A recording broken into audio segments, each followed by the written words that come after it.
by several factors, including how you purchase the policy. Potential savings may vary. Allstate North American Insurance Company and Affiliates, Northbrook, Illinois. This is the story of the one who keeps multiple buildings running smoothly day after day. Plumbing that flows, HVAC that hums, cleaning supplies that keep surfaces sparkling. That's why she counts on Grainger. With easy reordering online and 24/7 support, Grainger helps her keep the products she needs on hand. So shelves stay stocked and buildings stay ready. Call 1-800-GRAINGER, click Grainger.com, or just stop by. Grainger, for the ones who get it done. Indeed presents hires you can't afford to get wrong, like a social media manager. Did you just post our Q4 earnings to your personal social media? Oh yeah, used the trending audio and everything. That's confidential financial data. Relax. It only went a little viral. The SEC just commented with the eyeball watching emoji. This is the job for sponsored jobs. This is what happens when you don't sponsor your job on Indeed. Next time, get matched with quality candidates with Indeed sponsored jobs.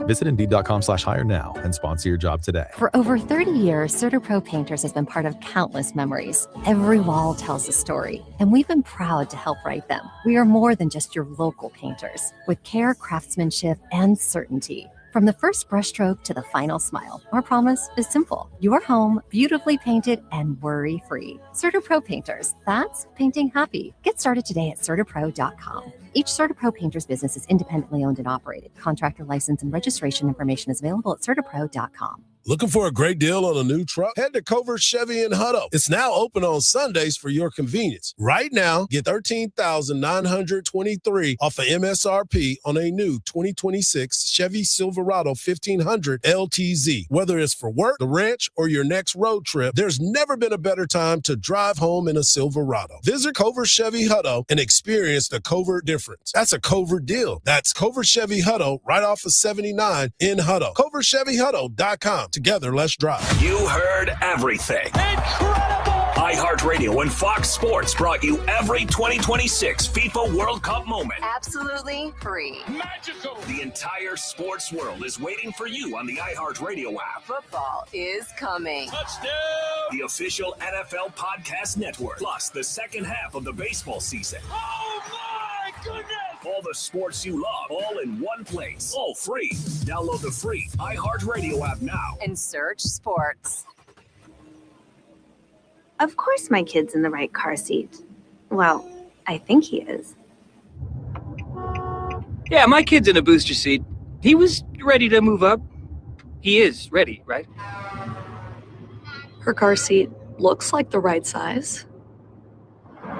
There are probably rules on when to move up to a booster seat, aren't there?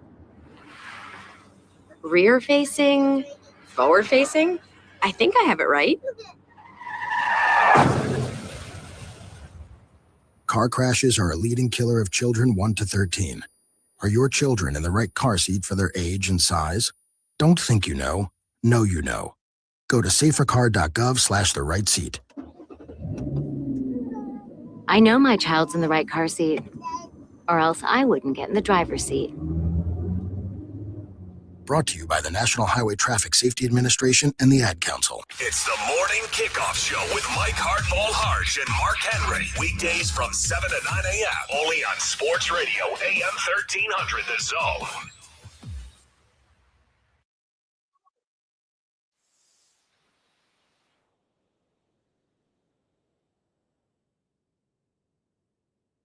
Okay, here we go with Inconceivable on a Monday afternoon. Is our video up and running again? We're good to go. Oh, that's good. Okay, all right. Short of an actual full-on junk food, fast food update for you, I offer up the following. A Ford electrician was fired over false allegations that he stole something, is preparing to take legal action against the automaker and its cafeteria operator, Aramark, according to the New York Post. Kurt Crom, age 60, spent 11 years repairing robots and automated equipment at Ford's Kentucky truck plant in Louisville, said he was wrongly branded a thief after being accused of stealing a $1.95 cookie. Oh, come on. He was accused after he said he was wrongly branded a thief after a self-checkout kiosk appeared to show that he failed to pay for a 2-pack of Grandma's chocolate chip cookies during an overnight shift in May. Ford. What, do they go to VAR on this or something? Well, Ford ultimately reinstated Chrome. They did pay him back roughly $33,000 in back wages. And he offered him his job back after he produced bank records showing the $1.95 transaction had gone through. But Chrome said, you know what? Not good enough. Not good enough. He said, I can't come back to a company that just fired me like this and not give me my chance to show that I paid. Over a $2 cookie. Not even. So he has now retained a Kentucky attorney who plans to send a demand letter to Ford and Aramark this week. The attorney said, quote, the accusations of theft made against him were absolutely false. The proof of his innocence was available to or in possession of both Aramark and Ford from the very start. Wrongful termination. Huber added that Chrome paid, but he was nevertheless labeled a thief and removed from the plan he devoted 11 years of his career to, calling the company's handling of the incident unacceptable, saying the facts, quote, give rise to substantial legal claims, end quote, that Chrome intends to pursue to the fullest extent of the law.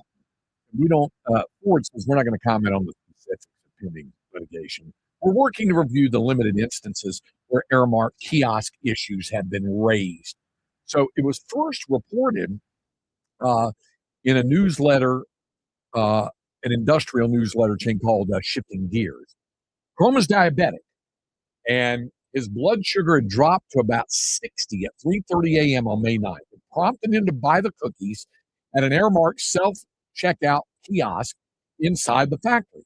He said the payment terminal flashed a red error message after he swiped his debit card. He swiped again. But while the screen never displayed the usual green approval, it also did not reject the transaction. I figured, well, it probably went through. This was so inconsequential, the $1.95, I figured I paid. A week later, supervisor summoned him to a labor office and informed him he's being fired for allegedly stealing the cookies. The bargainer said, this is bad. I said, for what? They said they want to terminate you for taking a cookie. I was like, what are you talking about? He was immediately escorted from the plant. He got the walk of shame, not allowed to retrieve his belongings or stick that in the box. And days later, after asking the former coworker to photograph the kiosk showing the cookie's correct price, Chrome found the matching $1.95 charge on his bank statement and sent screenshots to Ford and union officials. The company later demanded a notarized bank statement before they reinstated him with full pay. That was a bridge too far. Despite being made whole financially, Chrome said he couldn't return. There was no apology. There was no, we're sorry. I expected to work for Ford until I retired. This was tremendously difficult for me, but I couldn't go back. So, yeah. You know, be very sure what you're accusing people. That also goes to Jake's favorite topic these days, cyclosporin. Oh, no. Yeah, because this is taking another turn. Yeah. So a lot of what folks thought the bacteria is being traced to was lettuce, or the bacteria in the lettuce.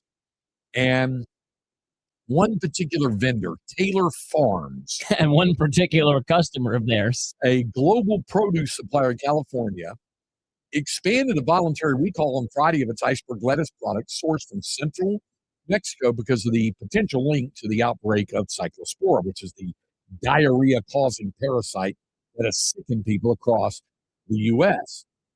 The FDA, the Food and Drug Administration, earlier said its investigation had identified a single supplier, Taylor Farms, of iceberg lettuce that was used by Taco Bell locations in 5 states: Indiana, Kentucky, Michigan, Ohio, and West Virginia. I had to stop and think for a minute when Linda and I were on vacation.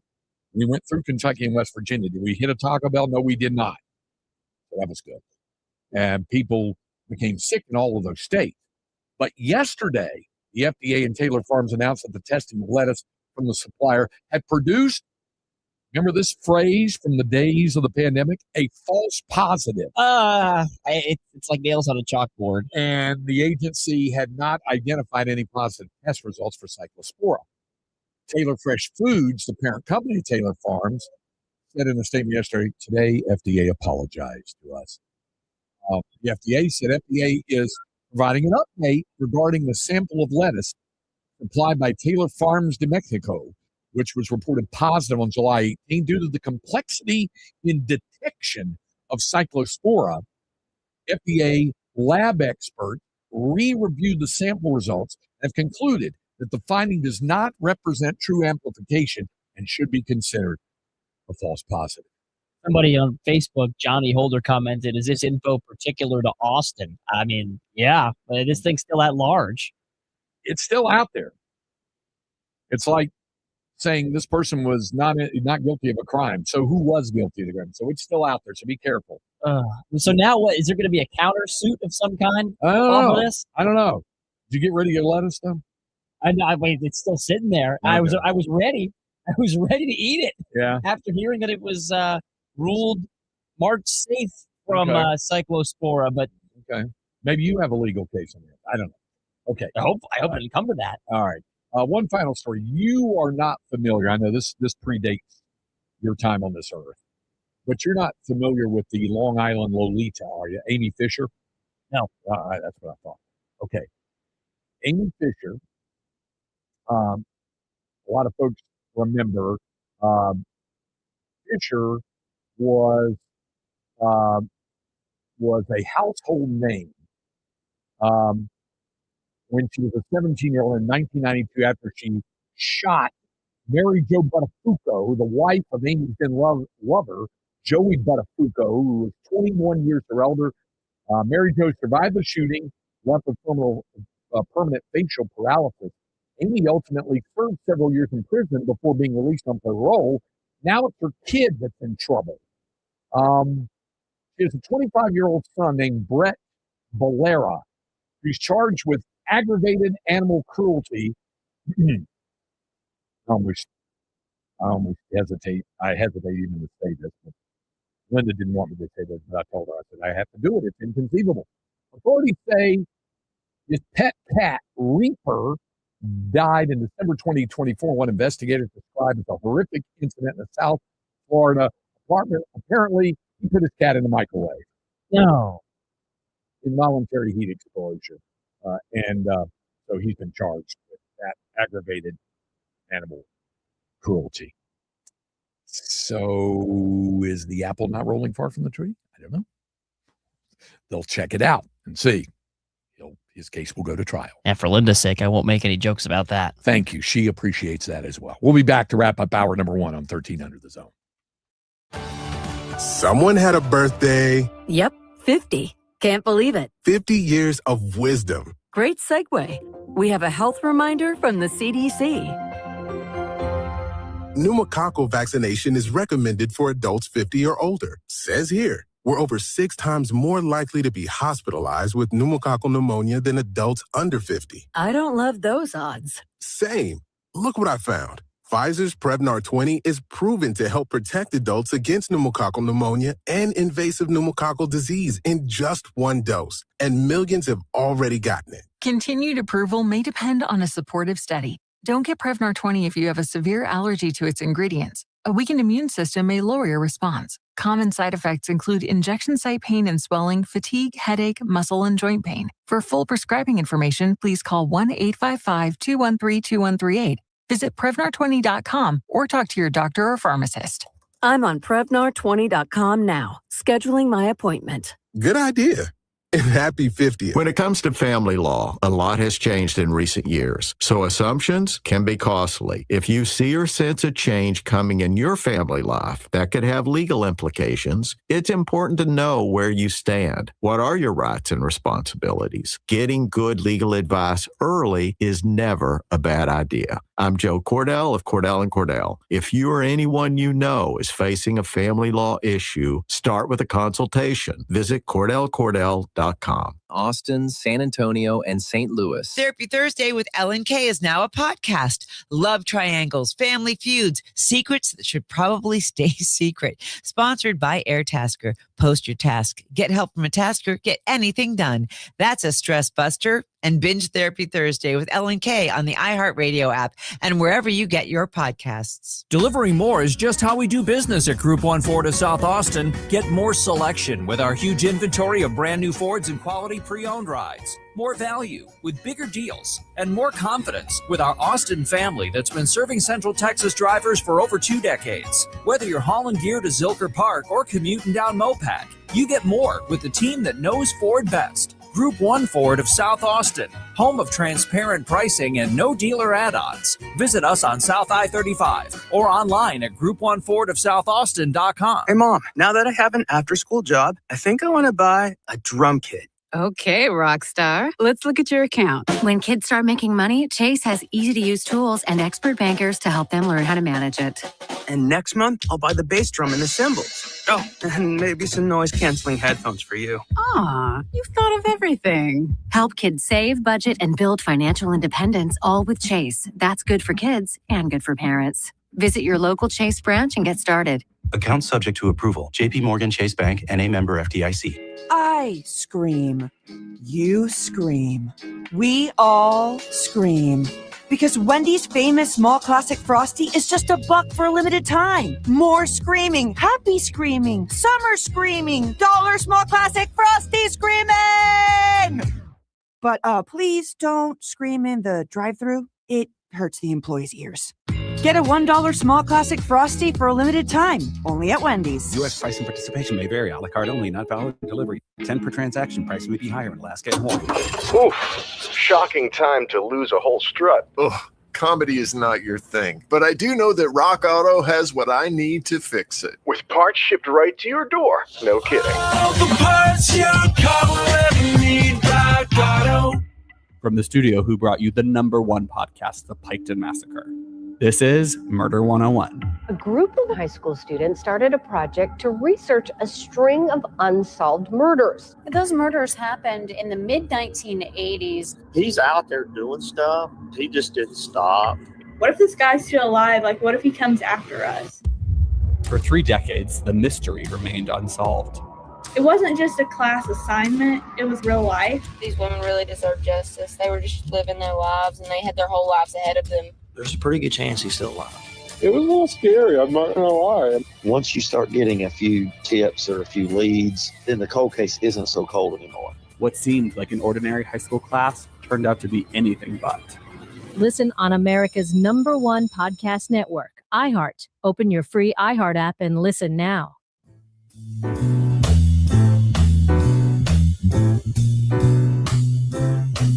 Well, it's a marvelous night for a moon dance with the stars up above in your eyes. A fantabulous night to make romance neath the cover of October skies. You know the leaves on the great Van Morrison, Moon Dance, and we're reminded of this because it was on this day 57 years ago. Is it 57? 67. No, wait, 57. I had it right. 57 years ago today.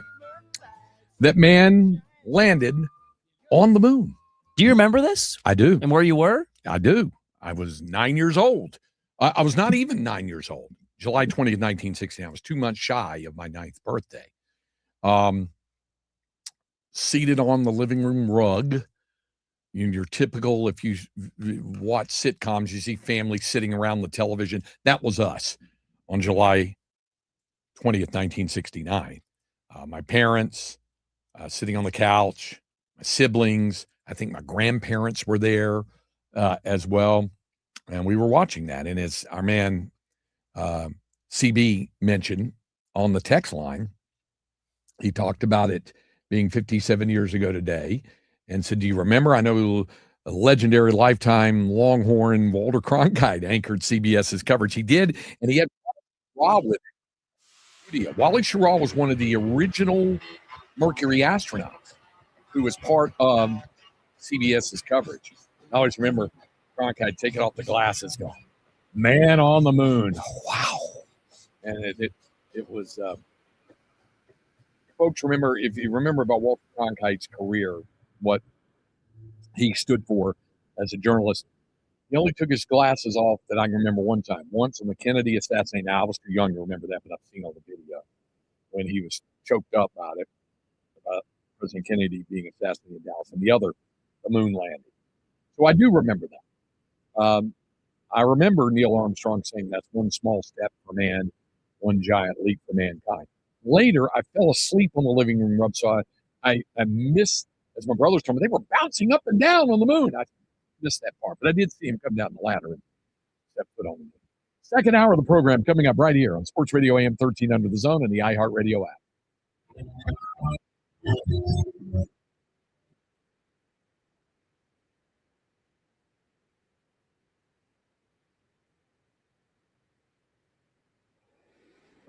I keep having stomach issues. Please make me a doctor's appointment. Okay, are you suffering from diarrhea, bloating, gas, or oily stools? If so, you may want to ask your doctor if it could actually be a problem with your pancreas, called exocrine pancreatic insufficiency, or EPI. My pancreas? How is EPI treated? A prescription medicine like Creon, pancrelipase, is used to treat people who can't digest food normally because their pancreas doesn't make enough enzymes. Creon is the #1 prescribed treatment for EPI. Creon may increase your chance of fibrosing colonopathy, a rare bowel disorder. Tell your doctor if you have a history of intestinal blockage or scarring or thickening of your bowel wall, if you are allergic to pork, or if you have gout, kidney problems, or worsening of painful swollen joints. Call your doctor if you have any unusual or severe gastrointestinal symptoms or allergic reactions. Take Creon as directed by your doctor, and always with food. Do not chew capsules, as this may cause mouth irritation. Other side effects may include blood sugar changes, gas, dizziness, sore throat, and cough. These are not all the side effects of Creon. You can learn more at 1-800-633-9110. Before your appointment, visit creoninfo.com. That's CREON info.com. When power goes out and cell networks fail, AM radio can be a lifeline with local news, weather, and emergency information. But time is running out. AM radio could disappear from new cars unless Congress acts. Please text the 2 letters AM to 39179 and tell Congress to vote yes on the AM Radio for Every Vehicle Act. Text the letters AM to 39179. Message and data rates may apply. You may receive up to 4 messages a month, and you may text STOP to stop. This message furnished by this station.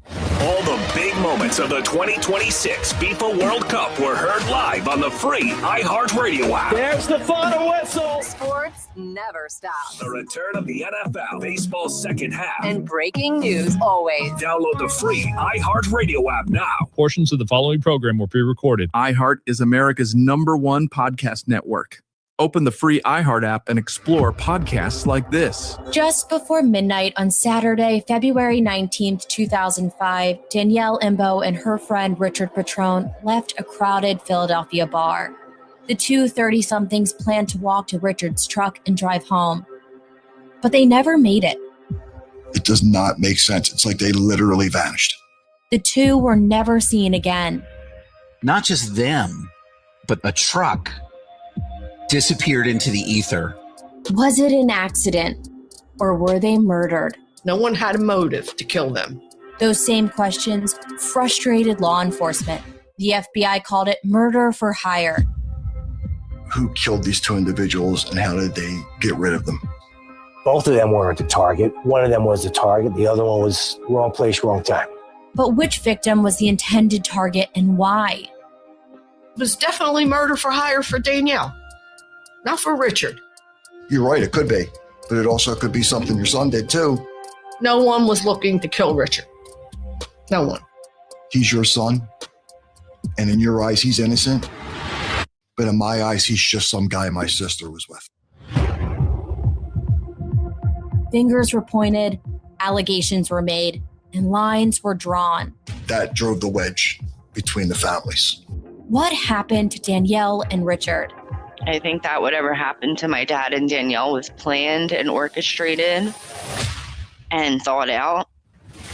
I'm Under A Gunning. In this series, I dig into my own investigation to find answers for the families and get justice for Richard and Danielle.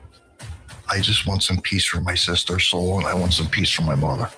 Listen on America's #1 podcast network, iHeart. Open your free iHeart app and listen now. This is KVET AM Austin, Sports Radio 1300 The Zone, an iHeart radio station, and your home for the Horns. Guaranteed human.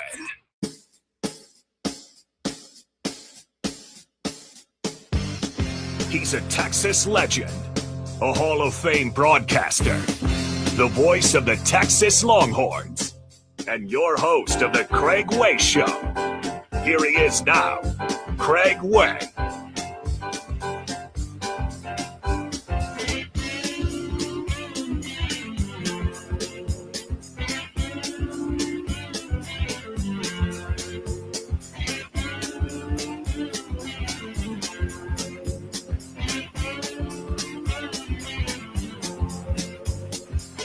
Second hour of the program here on Sports Radio AM 1300 The Zone. Glad to have you with us on a Monday. Craig Way with you here.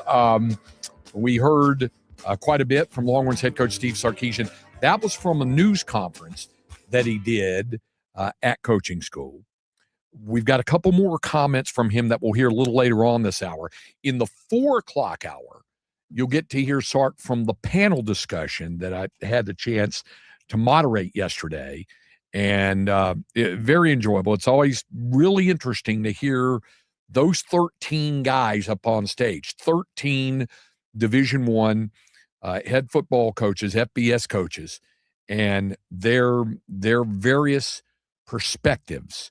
It was that, like I said, the comic relief is always Jeff Traylor at UTSA. He's the one who said at the end when they were all asked for advice that they would give the coaches, said, well, I would tell you, my new girlfriend has been Chat GPT of late. He said, so I would be careful doing that as well. All right, but the other big things of the weekend, the World Cup final finished yesterday, as did the Open Championship. And our own Cameron Parker's here, who is a big devotee of both. By the way, let me start with with World Cup as well. I know Jake said something about there was somebody you had on, a soccer person, who said Spain very early on, right? Yeah, Eric Goodman from the Chronicle, who I think Cameron had on as well, filling in over the morning side. Yeah, he was on Spain right from the start. I mean, they were impressive from the start, other than the tie they had, but with Cape Verde. But by and large, they've been very, very solid, and it's the first time in World Cup history that a team has conceded only one goal in the entire tournament, and it's a 48-team tournament, no less. Yeah, I felt like Spain, a very young team going in, got better with each game they played. You mentioned the early draw. That was kind of shocking, and like, okay, maybe this Spain team just isn't ready for it. Obviously, Yamin Lamal, a big piece of that, but he's only 19 years old, maybe just not ready for it. But every game they got better and better, and they took down the team that I thought was going to win, and obviously the favorite, France. And not only did they beat France, they were the better team in that match, and they were the better team for most of the match against Argentina yesterday. It just felt like, man, Argentina might be this team of destiny, and they just find a way, and they play so physical and aggressive, and it took them into the second period of extra time to get that goal, but they deservedly so got that goal, and I think the best team in the World Cup won. So congrats to Spain. I don't know about y'all, but that was, a 10 out of 10 World Cup. No notes. That was great. We can give a lot of crap to FIFA for a lot of the things they do, but expanding the tournament turned out to be the right move. I think we're a little bit worried about, is this going to weather down the World Cup? I think it made it even better. Yeah, I agree. And it was something else. And FIFA officials have said, don't count out the possibility it could go to a 64-team bracket. 64 team seems to be the magic number when it comes to bracketing because of the NCAA basketball tournament as well. And I know there's going to be naysayers who say it's watered down, just like I can remember Bob Costas talking about how the wild card was bad for baseball and all this other kind of stuff. I have tremendous respect for Bob Costas and his history and knowledge of the game, but he was flat dead wrong about the wild card. The wild card adds more interest to baseball. It doesn't diminish the regular season because you have to perform well enough in the regular season to get in. And once you get in, then, all bets are off at that point. And I think it would be the same for the World Cup. I think so too. And we're about to see this with the NCAA tournament. I think it's a different argument, obviously, than baseball in their wild card, because I think some of the teams that are on the bubble for the NCAA tournament, but then you look at Texas, who gets in as a first four team and is a point away, 2 points away from reaching the Elite Eight. So all this concern about it watering down the tournaments, the World Cup, MLB baseball, the NCAA tournament, it's worked out so far. Yeah, totally agree. Okay. Let's go to the Open Championship. Yeah.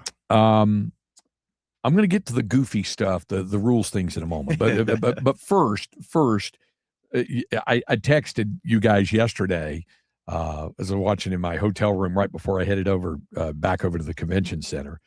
I said, we all had Ryan Fox in the pool, right? I mean, I don't know of any measure anywhere when I looked at anything, whether it was PGAtour.com or the Open.com or ESPN or any of the other outlets, where even as a dark horse, Ryan Fox's name even appeared. Did you see it anywhere?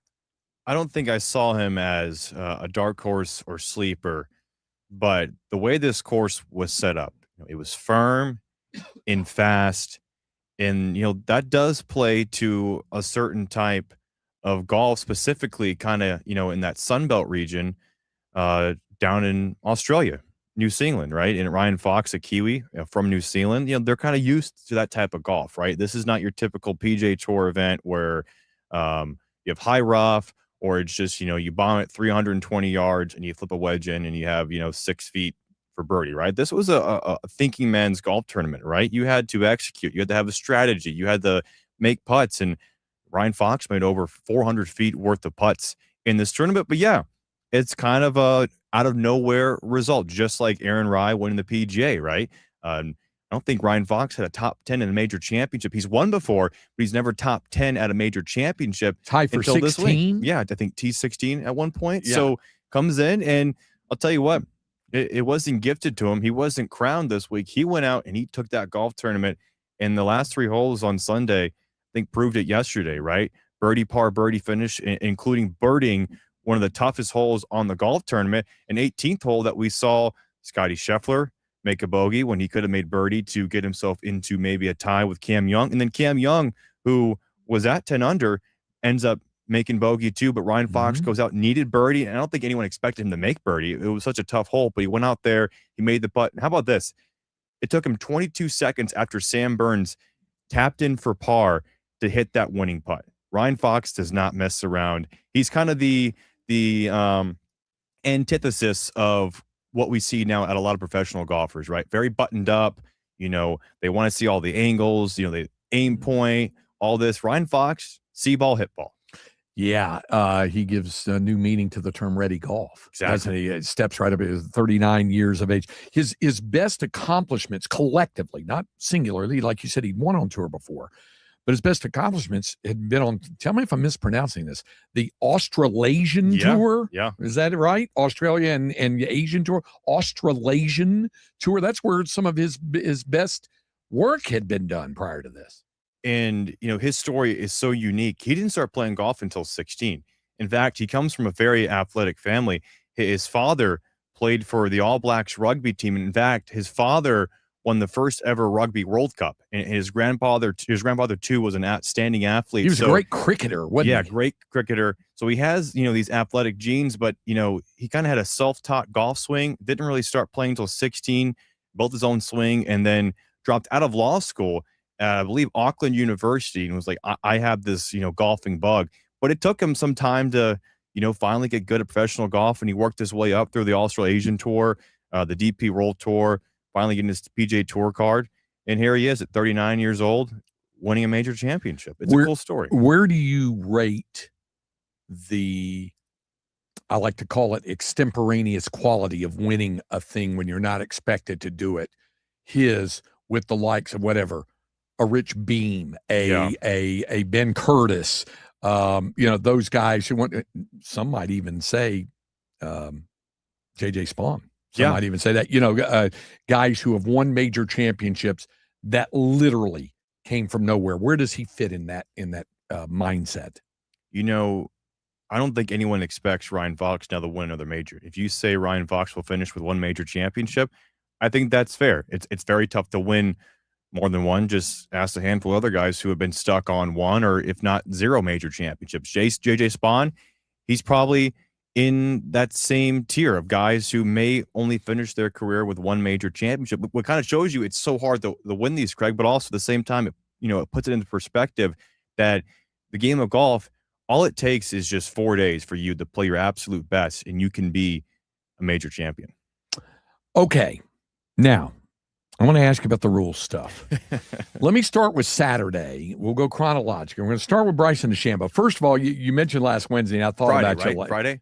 Was it Friday or Friday. Saturday? Yeah, it was Friday. We found out about it Saturday morning. But let me get your thoughts, first of all, on Bryson DeChambeau, who went in. It looked like he had this marvelous round. Was at 7 under and was 1 off the pace. We get up Saturday morning and find out he's been penalized 2 strokes when he went into the rough over there. And you see him kind of stomping around in there to set it up. You mentioned last Wednesday in our tournament preview, you were hoping to see him not make the cut, if only for history. Your stance on DeChambeau, I think you admitted, has softened a bit since you were first really hating on him when he went live golf.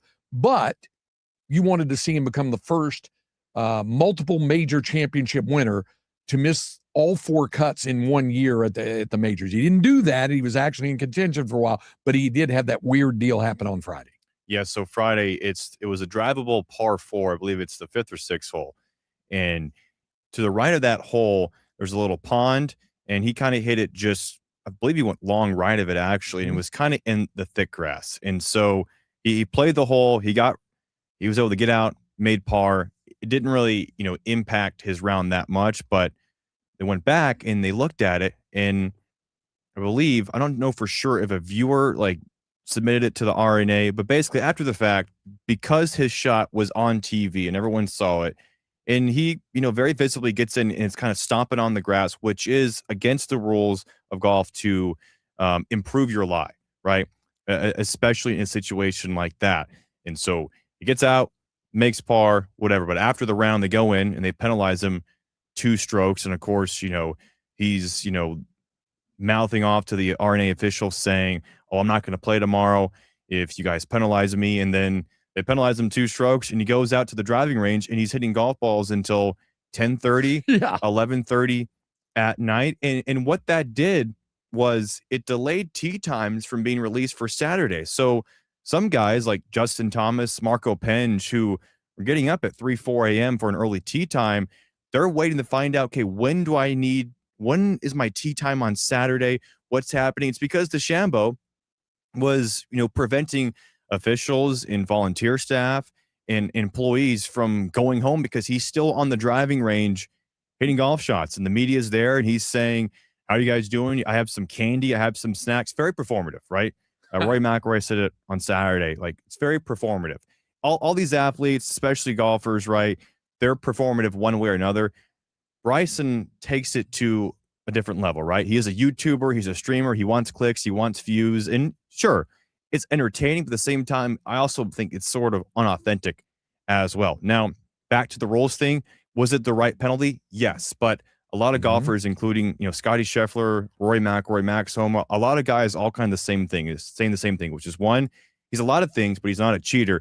And 2, the rules there, how they deem it a penalty and not a penalty, it's not called consistently.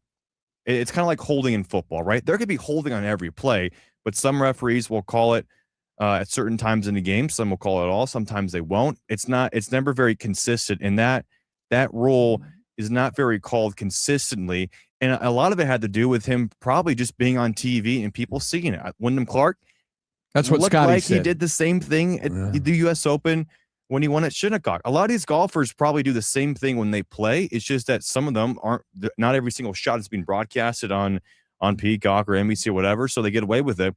And Bryson, whether it was made an example of or what, I mean, it was the correct penalty, but at the same time, they need to figure out a way to call it more consistently here. I've played golf with people who would take a lawnmower into the rough with them if they thought it would help them there a little bit. Here's the thing. My one beef about it all, and I do think the rule was properly enforced after the fact. My one beef is, and I think I heard Kevin Kisner talking about this, and I'm not a big Kevin Kisner fan of him, but he made a great point on this in the telecast.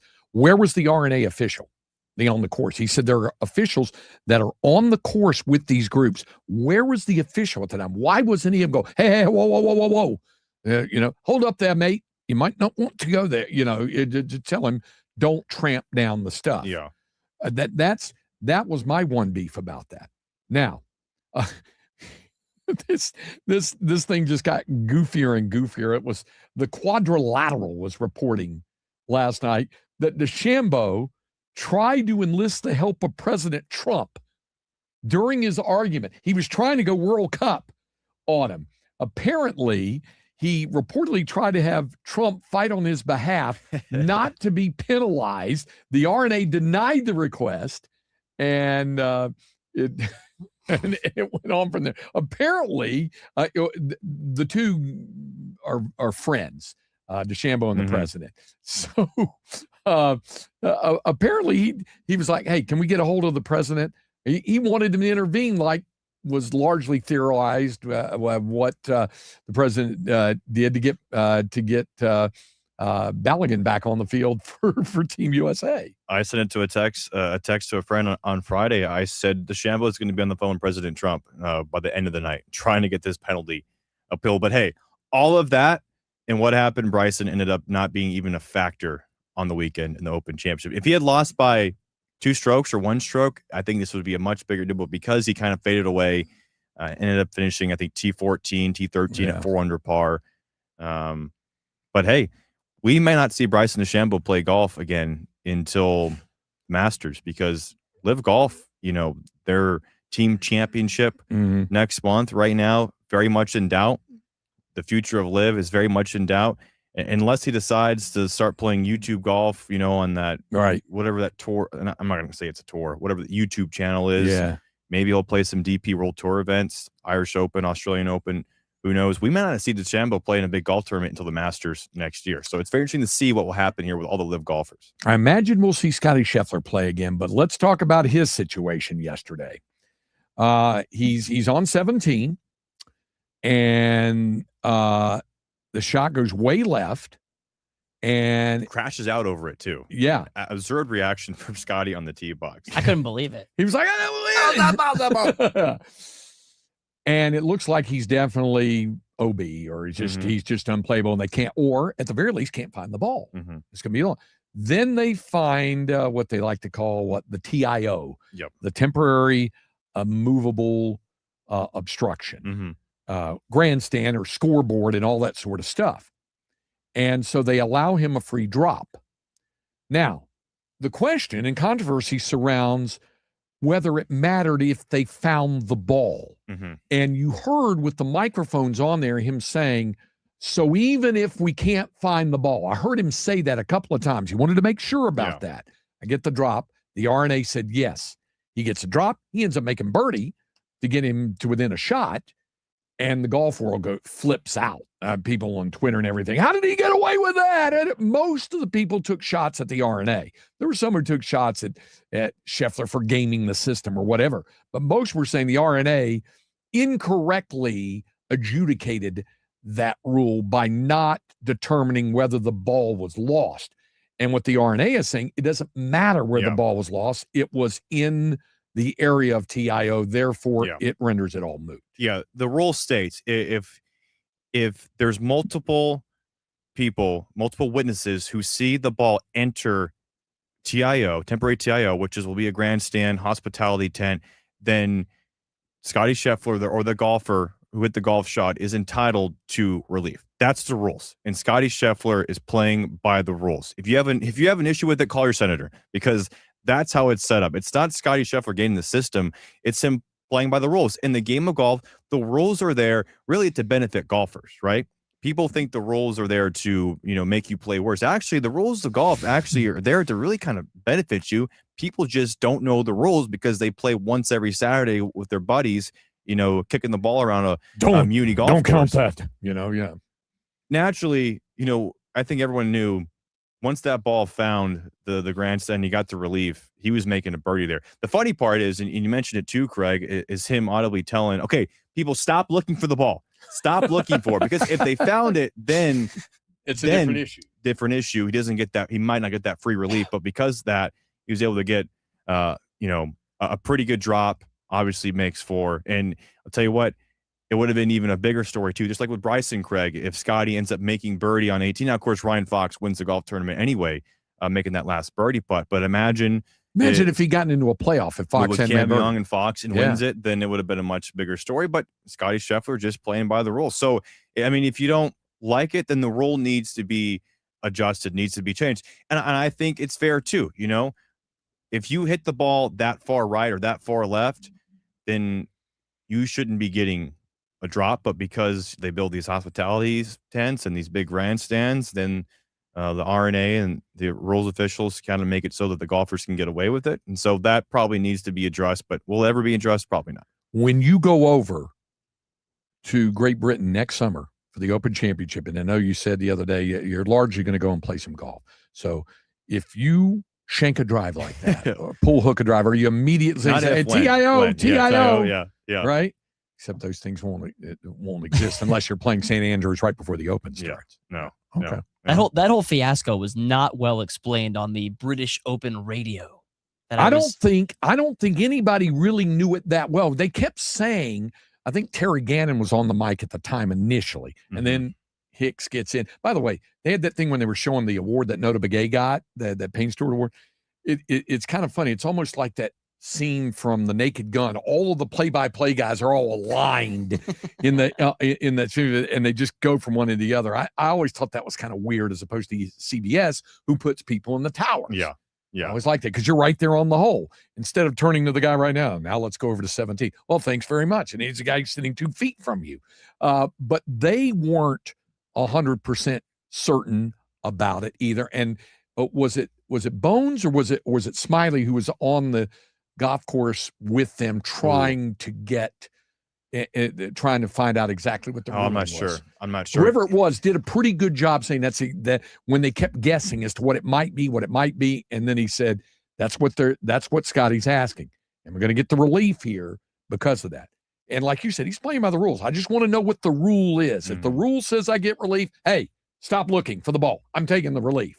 I think even with that, and then the Friday Bryson stuff, I don't know if it's an NBC or it's just when you have guys in the booth like Kevin Kisner, who is buddies with these golfers, or Jim Furyk, who's going to be the Ryder Cup captain, and Bryson DeChambeau. Love me some Scotty Furyk, Scheffler by the way. I think he's great. Are going to be playing possibly on his Ryder Cup team. It's like they're kind of like, they always seem to take the side of the player. Like I want a different view. Even the rules officials sometimes can be more pro player. Like, let's get someone in there that's actually like, no, like, look at Bryson. He's stomping around like an elephant around the golf ball, and obviously Kisner, who's probably done the same thing. And Furyk too is just like, well, I can't really tell from that angle. It's very wishy-washy. Not a big fan of NBC's coverage this week, but I tell you what, Peacock does have the Sky Sports broadcast. Yeah. Nick Faldo was back. God, Faldo's so bad it's good. Yeah, love Faldo. I like Furyk. I think he's good. Kisner, I'm not a big fan. Kisner, yeah. Well, the Plus, NBC, he's a major champion. He's won an Open. And I don't know, Craig. I mean, I feel like NBC has too many cooks in the kitchen. There's like 8 or 9 guys. I'm telling you, it's the Naked Gun. They're all sitting beside each other and they're just passing the bike. Some moments it's Mike Tirico's play-by-play, and then it's Hicks, and then it's Gannon, and then it's like, you don't hear from Begay or Bones for like an hour and a half, and then Kisner's there. It's like, who is leading this? Like, at least with CBS, it's Furyk and Immelman. You have those two guys, and then, Frank Nobilo. Nance and Immelman. Nance. What did I say? You said Furyk. Yeah, not Furyk. Nance and Immelman, and then you have, Dottie and Cole Knost, and then you have Frank Nobilo, and that's it. You have your 5 crew, and it Masters, you have guys in the tower, but at least at least you kind of have an idea of where they fit into the tournament. And it feels like NBC just is like, okay, we have this great cast. Okay, let's go to Gannon. All right, Trico, you're going to bring. It just doesn't feel like it's very organized. Could be worse. Could be on Fox, and then you had Joe Buck doing it. Yeah. I love Joe Buck on baseball and football, not on golf. That's in the bunker. They at least revolutionize, golf coverage in terms of like putting mics in the golf cup and the drone shots and really the TrackMan too. They were the first ones to use the TrackMan. So they did do some good things. And I think NBC does some good things, but all in all, I would love to see ESPN maybe get some major championship coverage next season. I want more Scott Van Pelt covering golf. As long as we don't have Chris Berman on golf. Yeah, no. Remember that? Yeah. That was a failed experiment there. All right. Thanks. Appreciate it. Thanks, guys. Always. That's Cameron Parker. We'll hear more from Steve Sarkisian coming up on 13 Under the Zone. Our iHeartRadio Music Festival, presented by Capital One, is coming back to Las Vegas. September 18th and 19th at T-Mobile Arena, streaming live on Disney Plus and Hulu. A weekend full of superstar performances. Tickets are on sale now at AXS.com. Brought to you by Metro by T-Mobile, proud partner of the 2026 iHeartRadio Music Festival. Get that. This is my song feeling. Only at Metro. Someone had a birthday. Yep, 50. Can't believe it. 50 years of wisdom. Great segue. We have a health reminder from the CDC. Pneumococcal vaccination is recommended for adults 50 or older. Says here, we're over 6 times more likely to be hospitalized with pneumococcal pneumonia than adults under 50. I don't love those odds. Same. Look what I found. Pfizer's Prevnar 20 is proven to help protect adults against pneumococcal pneumonia and invasive pneumococcal disease in just 1 dose. And millions have already gotten it. Continued approval may depend on a supportive study. Don't get Prevnar 20 if you have a severe allergy to its ingredients. A weakened immune system may lower your response. Common side effects include injection site pain and swelling, fatigue, headache, muscle, and joint pain. For full prescribing information, please call 1-855-213-2138. Visit Prevnar20.com or talk to your doctor or pharmacist. I'm on Prevnar20.com now, scheduling my appointment. Good idea. And happy 50th. This is the story of the one who keeps multiple buildings running smoothly day after day. Plumbing that flows, HVAC that hums, cleaning supplies that keep surfaces sparkling. That's why she counts on Grainger. With easy reordering online and 24/7 support, Grainger helps her keep the products she needs on hand. So shelves stay stocked and buildings stay ready. Call 1-800-GRAINGER, click Grainger.com, or just stop by. Grainger, for the ones who get it done. He's dribbling the ball with everything on the line. He's driving down the pitch. He's facing price hikes and cuts past him. Carrier Contracts tries to block him. Oh, he leaves him in the dust. He's at the edge of the box. He cuts past the nonstop group chat trash talk. He clears on goal. He shoots. No! Unlimited data for $25 a month forever! Visit your local Boost Mobile store today to get unlimited data with a price that never changes. Boost Mobile. After 30 GB, customers may experience lower speeds. Customers will pay $25 a month as long as they remain active on the Boost $25 unlimited plan. A small business affirmation from Progressive. Food truck owners, today business will be booming. People will love your new menu and not make special orders. You will not roll your eyes when someone calls it a quesadilla. You will also switch to Progressive to get 30 customizable coverage options and restore your inner peace. See if you can save in as little as 8 minutes at progressivecommercial.com. Progressive Casualty Insurance Company and Affiliates. Coverage is not available in all states or for all vehicles and coverage selections. It's summertime, and Aleve is here to keep you on the go. Whether it's planes, trains, or automobiles, Aleve's got your back. With up to 12 hours of back pain relief with just 1 dose, you'll get to your destination and be ready for your next adventure. So pack your sunscreen, your shades, and your Aleve. No matter where your final stop, Aleve will keep you moving. From sun up to sundown, Aleve's got your back this summer. Feel Aleve. Use as directed for minor aches and pains. If you run a business and need to get your message to your next customers fast, nothing is faster than audio with iHeart. Let us help you reach the audience you need to grow your business at the speed of sound at iHeartAdvertising.com. Construction site or special event, Byers Barricades delivers full-service traffic control, safety gear, and round-the-clock service across Texas. Get started now at ByersBarricades.com. That's ByersBarricades.com. Visit the site today and keep Texas safe. Now here's your chance to win $1,000. Just enter this nationwide keyword on our website, bank. That's bank. Enter it now Severe weather expected across the upper Midwest and Great Lakes. The Storm Prediction Center says that means big storms that could pack damaging winds, large hail, and even a few tornadoes. If you're in Minnesota, Wisconsin, Iowa, Michigan, or nearby, keep an eye on the sky. Carolinas and Southern Virginia may see isolated damaging wind gusts as storms pop up off and on throughout the week. Nothing as widespread as the Midwest, but still worth staying alert. And the heat is on because it's July across much of the eastern U.S. Rising temperatures through the week with many cities climbing into the upper 80s and 90s, some pushing dangerous heat thresholds later. Places like Atlanta, Birmingham, Charleston, and Charlotte are already feeling that thick summer humidity, and the National Hurricane Center is tracking Tropical Depression 2 in the Gulf of America, which could kick up dangerous surf and rip currents along parts of Southern California, and plenty of sun-baked heat continues to stretch from the southwest into the plains. That's your national forecast. I'm Monica Nelson. Burnt Orange, Bebo, and Ball. Craig Way is talking it all. Now back to the Craig Way Show on 1300 The Zone. We're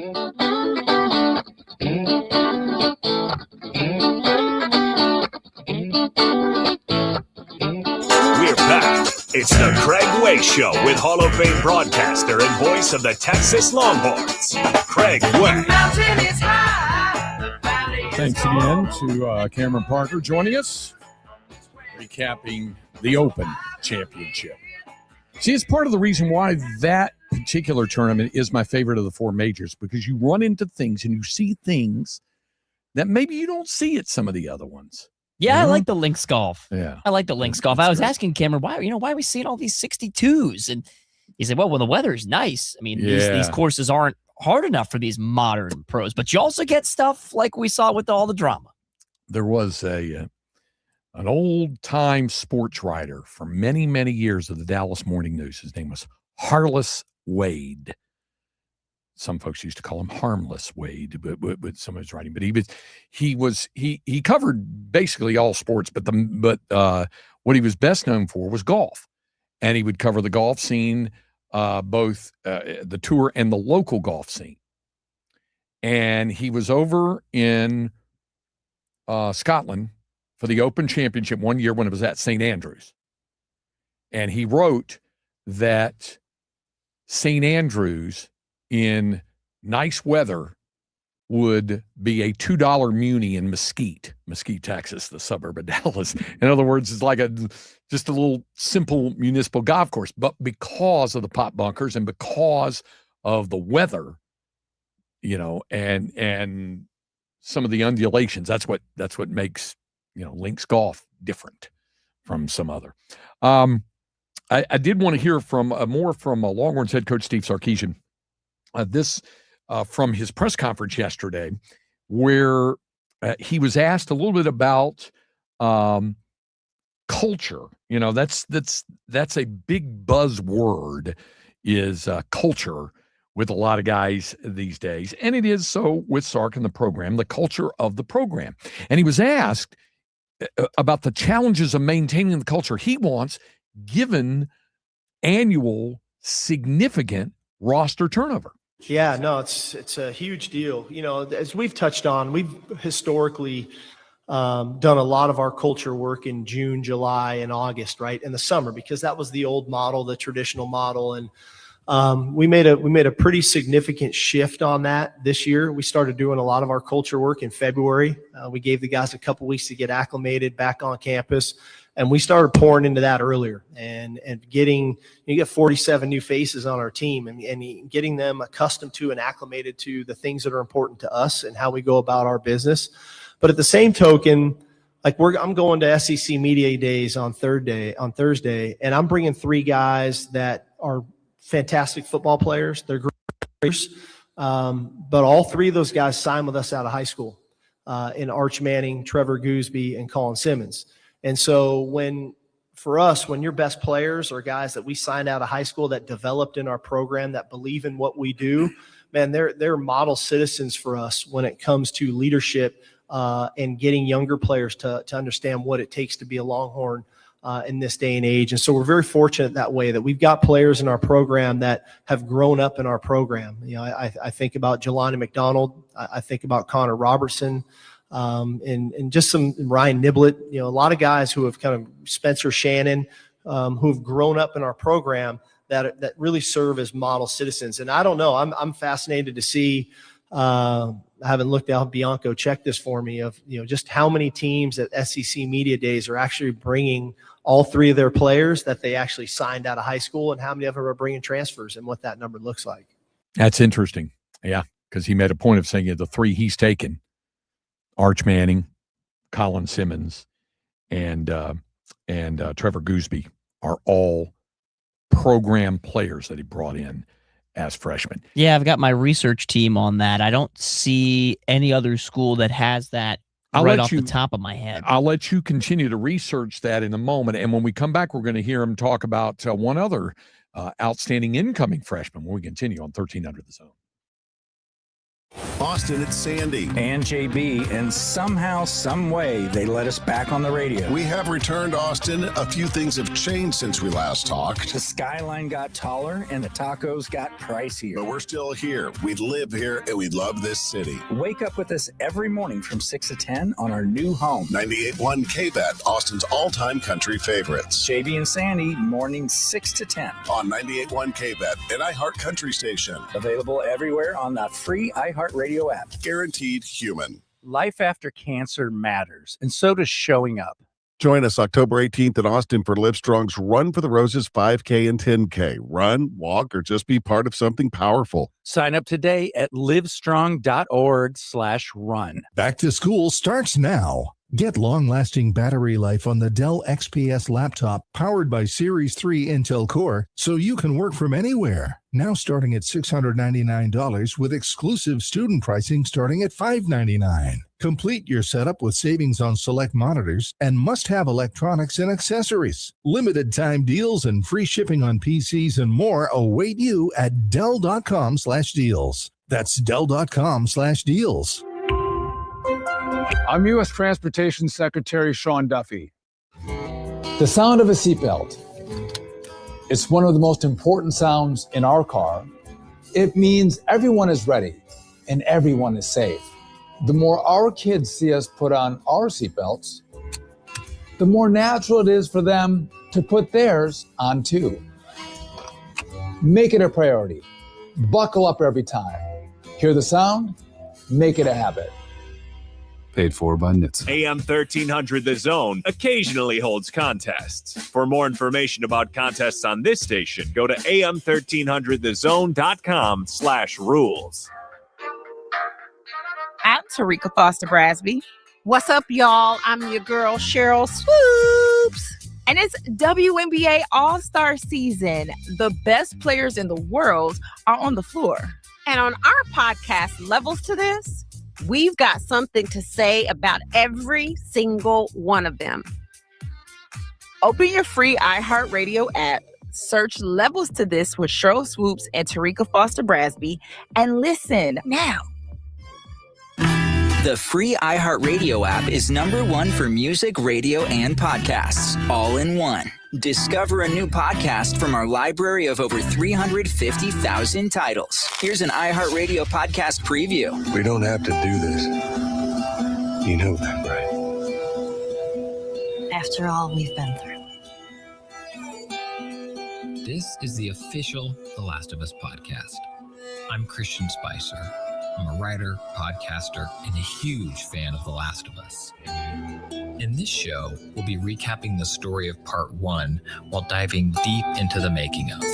We'll be talking to people like writer and creative director Neil Druckmann. At first, they don't like each other. And by the end of it, they're going to love each other like the way a parent loves a child or a child loves their parent, and they're willing to do anything for each other.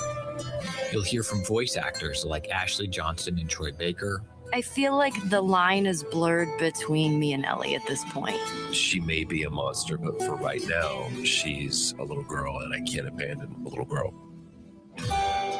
And we'll be talking to some of the developers who created the game from the ground up. And I could sense how different this game was from any other game that existed before. But the fact that the game has both a clicker ripping your throat out and Ellie telling you a joke from a joke book, I think that makes for just a really rich and multifaceted experience. You want us to just leave you here? Yes. There's no way. I will not turn into one of those things. How could you not know what loss is in this world? I mean, everyone has lost someone. We'll also give you what we've all been waiting for, a behind-the-scenes look into the making of the long-awaited sequel, The Last of Us Part 2. Definitely this is more of Joel's story, the first game, whereas the second game is definitely more of Ellie's story. Even if I weren't a part of it, I would be blown away. I struggled for a long time with surviving. No matter what, you keep finding something to fight for. Subscribe now so you don't miss a thing. The official The Last of Us podcast. Listen and follow this podcast for free on the iHeartRadio app. #1 for music, radio, and podcasts all in one. Sports Radio 1300 The Zone, your home for the Texas Longhorns.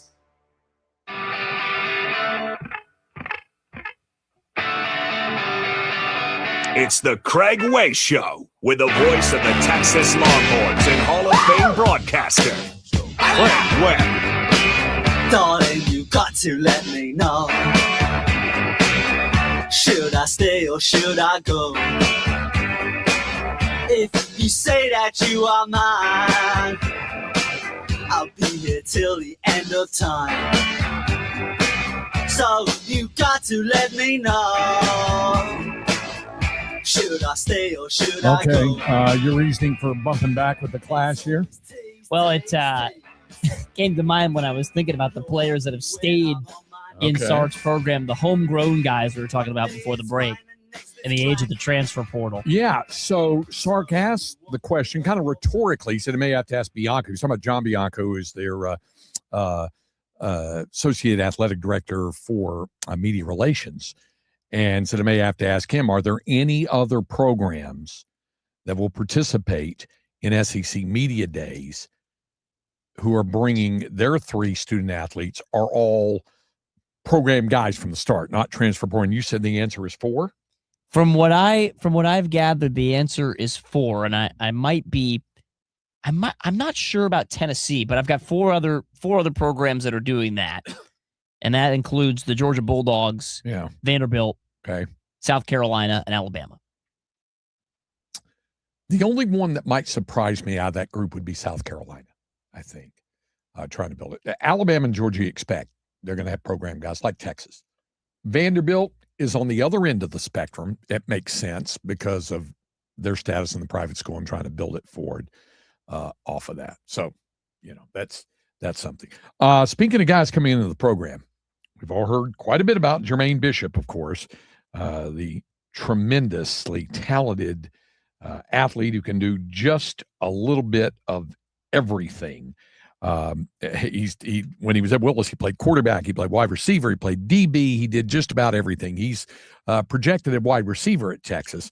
And at that press conference at coaching school, Sark was asked about the development and what they're seeing out of Jermaine. We're really excited about Jermaine. This guy loves football. Like everything he does is he works at his craft and he's excited about it. He brings great energy. He loves the game. He loves competing. He loves practice.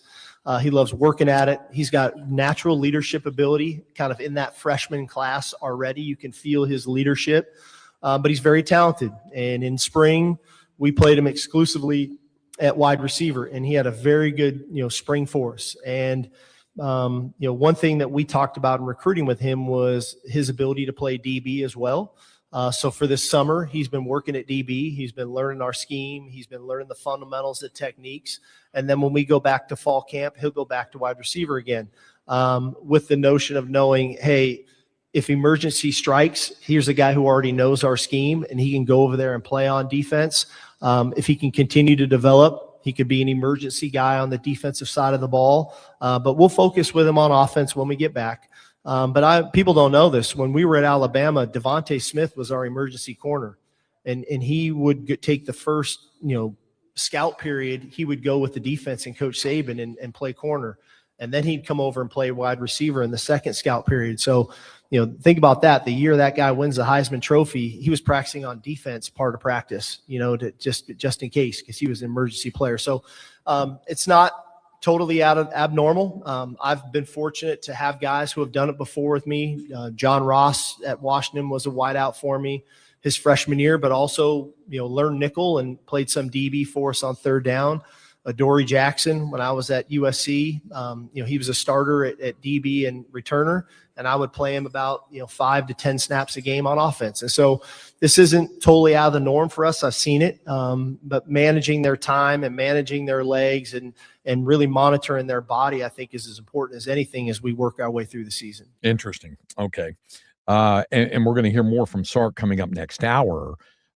From the actual coaching school. We'll hear him from the panel discussion that I had a chance to moderate yesterday, his thoughts, including his tongue-in-cheek or his humorous comment about being seated next to Joey McGuire, right? We'll have that in there, right? Sure will. Yeah. That was Joey McGuire had hinted that was a little thing they had joked about back at the Big 12 media days from a couple of weeks ago. Yeah, and let me say this. Saturday night, I was in the hotel lobby, and I had a good conversation with Joey McGuire. He came up and he kind of bear hugged me from behind because we've known each other a long, long time. I called 3 of his state championship games when he was coaching Cedar Hill. And I said to him, hey, as far as I know, on the panel discussion tomorrow, you're not going to get a question about portal and transfers. And he laughed. He goes, oh, I thought you were going to ask me about Sorsby. And he went on to say, by the way, that he has an address tomorrow to the convention, to coaching school. Like we said, it's a rotating thing, and in part of what his address is going to be about is about dealing what he calls a black swan, meaning that something that all of a sudden becomes a major problem in your program, whether it's a student athlete's fault or not at fault or whatever, dealing with that sort of situation. I also let him know that the Black Swan was a nice restaurant in Jefferson, Texas, and he got a laugh about that. But anyway, we had chat, and during the course of the chat, he mentioned how he and Sark and Jeff Traylor had a little group text where Traylor joked about, hey, do I need to sit between you guys, at coaching school? And they all had a big laugh about it. So, like I said, one thing that deal showed me and continues to show me every year is the camaraderie that goes on between these college football coaches who know each other well and share a lot of common thoughts. There was a lot of conversation between all of them before we even got on stage together, before we even started it.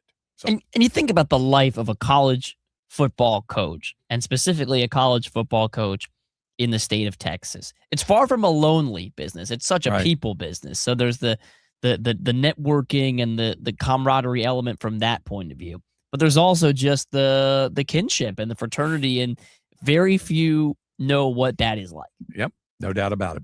We'll be back to wrap up hour number 2 on 1300 The Zone. Phones, laptops, cars, smart speakers. I use the iHeartRadio app. All devices, all the time. Your home for the horns. 1300 The Zone. For over 30 years, CertaPro Painters has been part of countless memories. Every wall tells a story, and we've been proud to help write them. We are more than just your local painters, with care, craftsmanship, and certainty. From the first brushstroke to the final smile, our promise is simple. Your home, beautifully painted and worry-free. CertaPro Painters, that's painting happy. Get started today at CertaPro.com. Each CertaPro Painters business is independently owned and operated. Contractor license and registration information is available at CertaPro.com. Booking.com is the easiest way. From a day surrounded by noise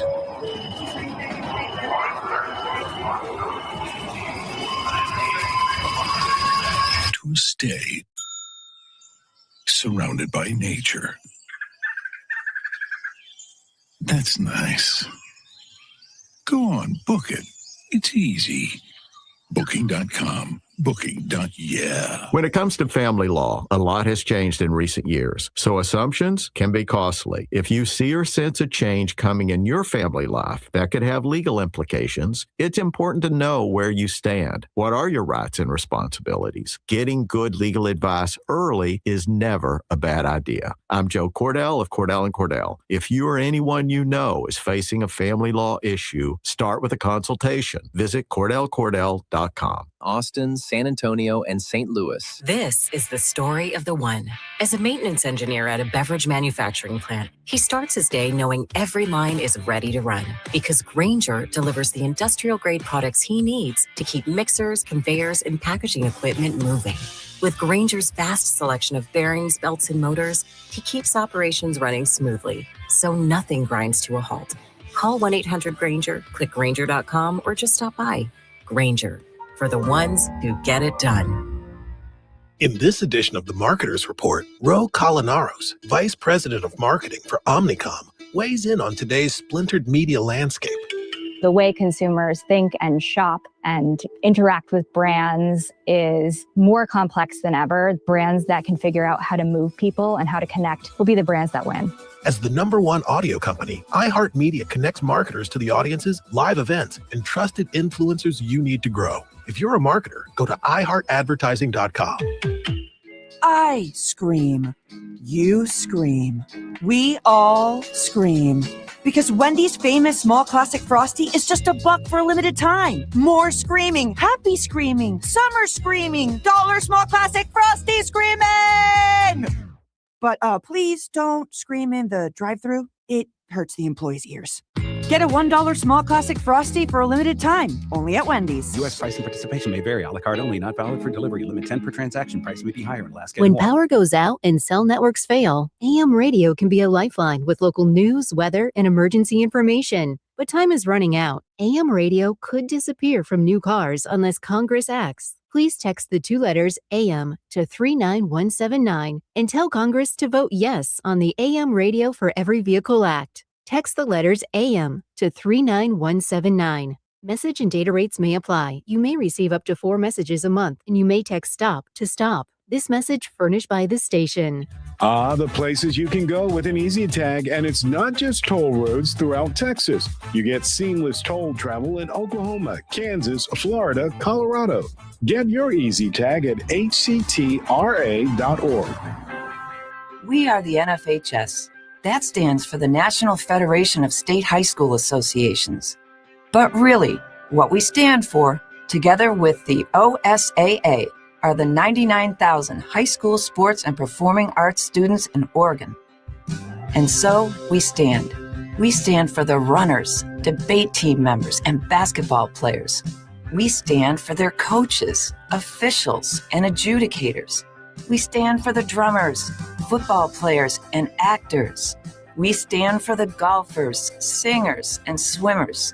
We stand as the national leader and advocate for these essential activities and all who participate in them and make them possible, because it is our purpose to ensure that high school students get to play, perform, and compete together. To learn more about who we are and what we stand for, visit nfhs.org.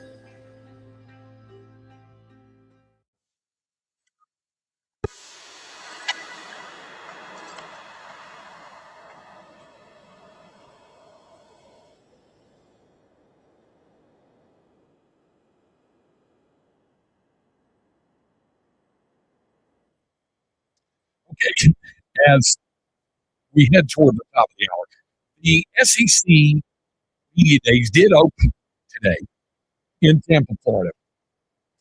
The commissioner, Greg Sankey, had his State of the Conference address, if you will. And the highlights of that included the fact that he continues to have conversations with congressional leaders about that Protect College Sports Act. But he did stop short of saying whether all the conference's suggested changes need to be implemented in order for it to support the bill. This is the bill that's spearheaded by Ted Cruz, the senator from Texas, and Maria Cantwell, the senator from Washington, aiming to reshape college sports.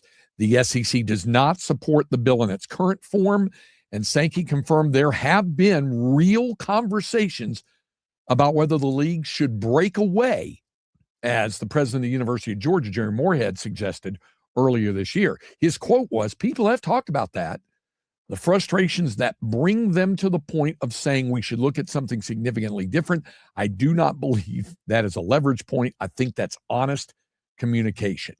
So the preference is for them all to work together to improve this sports act.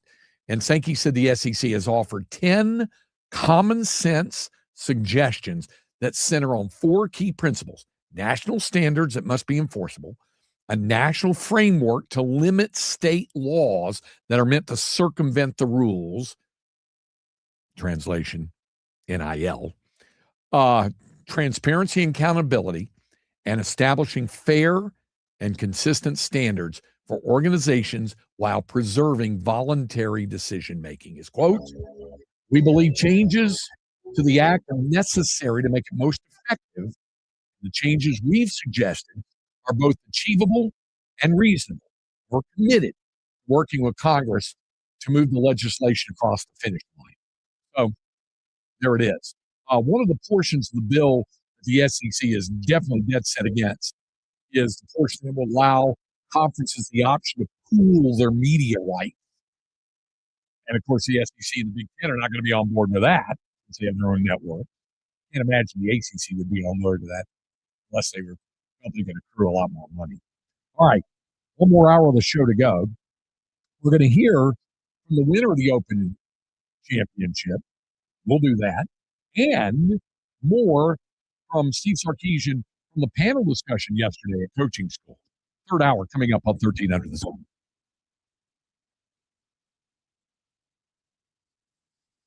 As the hot weather continues, the sports seem to be winding down during the summer, except, of course, Major League Baseball. But there's some other things going on as well. And, of course, we're spending more time indoors. Are you happy with how your home entertainment system is presenting all of this to you? Well, if not, why not give my friend Tom McKay a call?